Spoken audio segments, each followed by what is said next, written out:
Global happenings today. We communicate, we analyze global news. Stay tuned.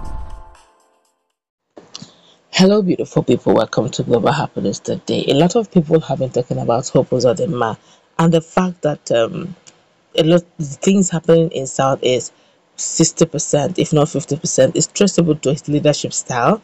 So many people of the opinion that he is not into the people, but rather is looking for a lot of better way of giving himself a better name. But whichever the case is, this may come as a surprise to many. But even at that, a lot of people are still instigating or insinuating that there's something sinister behind even the gesture he's doing right now. And they're even giving warnings ahead. Well, before we go into the newspaper to find out exactly what Uzodinma, the governor of Imo State, is doing ahead of time to Imolites, the youth of Imo State, would like you to subscribe to our channel by clicking on the red subscribe button.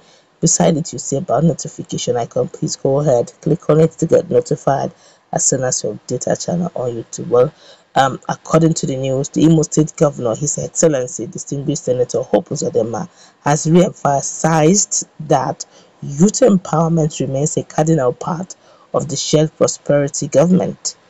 He made the disclosure while speaking at the Admiral Nnamdi Kanu Square, Owerri, during the Hope for Imo Valentine concert organized for Imo State youth. While addressing the mammoth crowd of youth at the event, most of whom were students across the state, Governor Uzodinma reassured them that despite the initial distractions posed by the politically contrived insecurity, his government has continued to ensure that the welfare of the youth remains a priority. The youth-friendly governor disclosed that among ongoing programs in motion to provide Imo youth with employment and empowerment and opportunities on empowerment was the recently revamped Ada Palm project. According to Governor Uzodinma, the rejuvenated Ada Palm project will provide 35,000 jobs.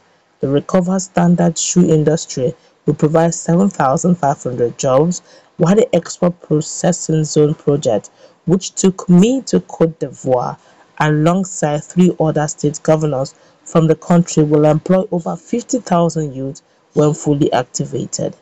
The Hope for Imo Valentine concert had musical performances by Mr. Flavor, Sister Chinyere, Udoma, and Umaba, Sarawiwa, and other notable musical stars from within Imo State.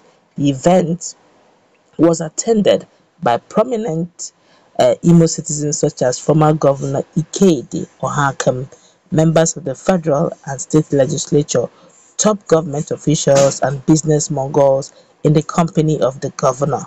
The high point of the event was the gift splash by Governor Hope Uzodinma through his special advisor on social media influence, Honorable Pascal Okechukwu, popularly known as Cubana Chief Priest.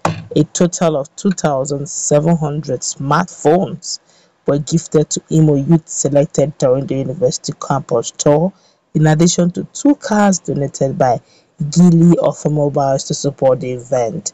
A lot of reactions have trailed what he did. Students will always be students. But we're going to go through the cross section of what people are saying. Some are for, some are against, some are saying there's something sinister to the gifting of Imolites with phones. Some are asking questions: why phones?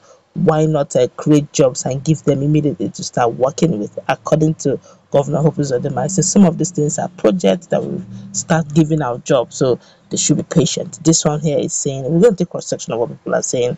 This one here is saying, Onyembu, create jobs. What is with Nigerian politicians and giving people fish? This is literally the way of keeping Nigerians dependent on them. Now, phone be our problem. This one here says, who spends public funds like this? This is corruption. This is saying 2020 empowered them with 1 rabbit. Now it's a trackable phone to fight IPOB online. People are already selling theirs. Can you imagine? according to what people are saying, they said that those phones were before they were given to Imo youths, that they have been pre-installed with tracking device, and that they were actually giving them randomly to students, to Imolites, youth in Imo, so that they can use it to track, according to what people are saying, allegedly, so using it to track IPB members. So some of them already having understood the dynamics of the phone have decided to start selling those phones online. Okay, but honestly speaking, this is between my thoughts now. If he didn't give out phones, or if he doesn't do anything empowerment, they'll say all he does is bring down Igbo youth. He has decided in his own little way to help out. I don't think it's a crime. And if he has also promised that he's going to give out about 50,000 jobs, 35,000 in other palm, and 7,500 in shoemaking, processing, export company. And there's another one, he said he went with other governors to that one, we did about 50,000 jobs if completed, duly done. Let's see what will come out of this. He, according to him, he's of the opinion that insecurity that is going on in Imo State is politically driven, is politically motivated, and is really not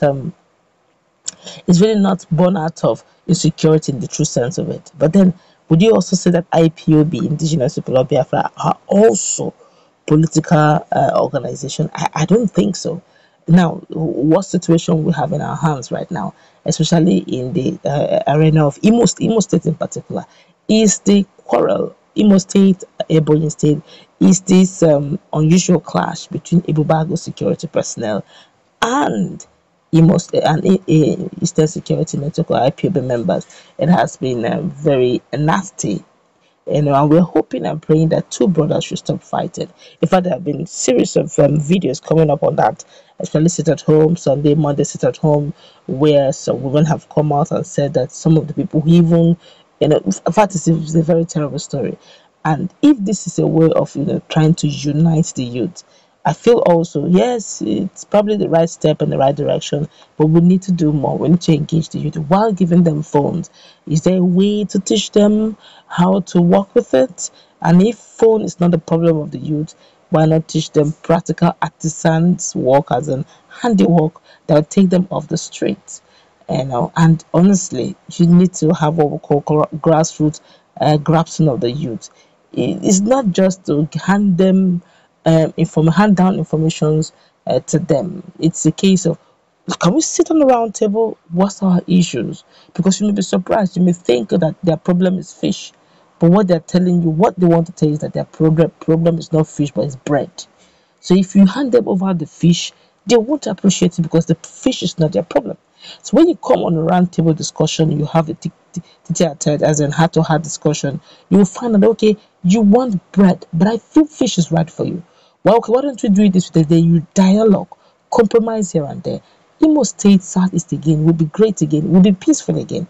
But when you begin to give handouts, you may not be getting the exact maximum effect you want, but get all the same, it's the right move from the right direction. If, of course, more on this will come up. That's not going to wrap it up.